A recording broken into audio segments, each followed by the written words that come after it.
I say, what is it you've made there then? It's a tool for pulling down the head, getting the torque right. What you made it out of? A spanner, an old spanner, one that has 11/16ths on it, which we don't get many today like that. But anyway, we don't get many engines like this today.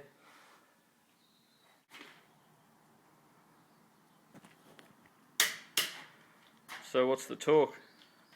71 pounds-feet. In old money? In old money. And is there a specific order then? Yeah.